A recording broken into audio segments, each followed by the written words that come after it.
As you continue to work with more advanced functionality with Windows PowerShell, you have to start working with things known as comparison operators. This is a large table that lists all of the comparison operators that are available with Windows PowerShell. Please note the ones that I have marked in bold being the ones that I have seen used the most. There are other ones that have use cases that you may need to use.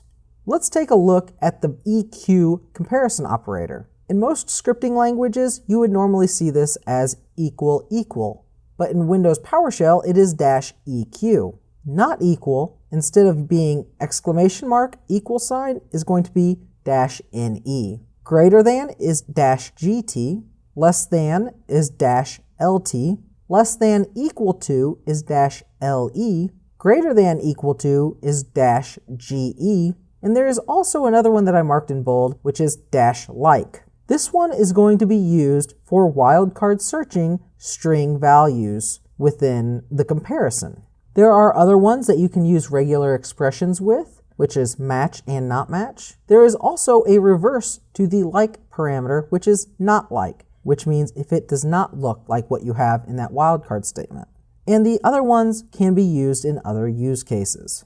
There are also logical operators. These can be used so that you can join together two comparisons, or even more. The -and one is the one that I see used the most.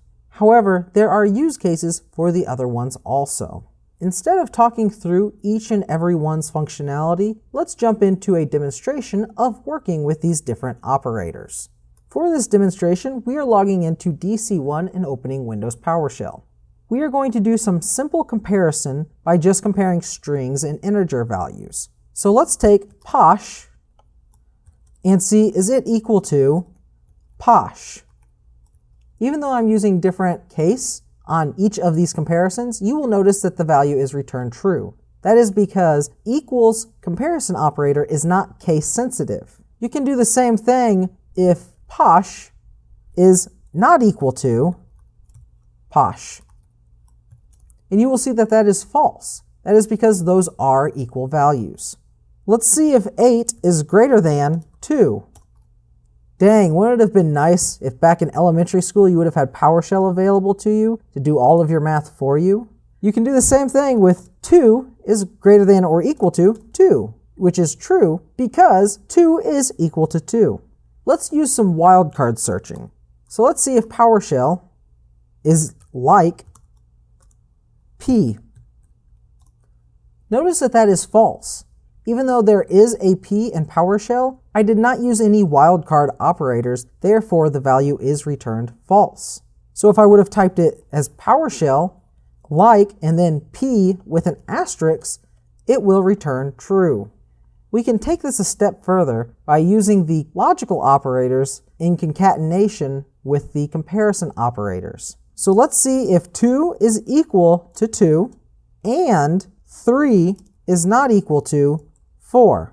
And you will see that that is true because both of the comparison statements are true. Now let's check and see if posh is like P. Keep in mind, use your wildcard statement when you're working with like, or if 2 is equal to 48. You'll see that that is also true. And that's because posh is like P with an asterisk, even though 2 is definitely not equal to 48. At least one of those statements is true. You can do the same thing using an XOR statement. Is 2 equal to 2? XOR 4 equal to 4? You'll see that that is false. That is because that has to be only one of the statements is equal to true, not both of the statements. If you use a regular OR statement, that will return true. An XOR statement means that only one of them can be true.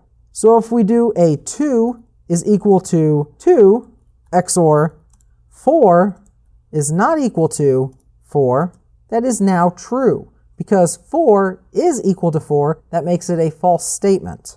Now, let's try something else. Let's use the NOT logical operator. With the NOT logical operator before 2, and saying 2 equal to 2, notice that even though the comparison itself is true, we reversed it by placing a NOT logical operator in front of it.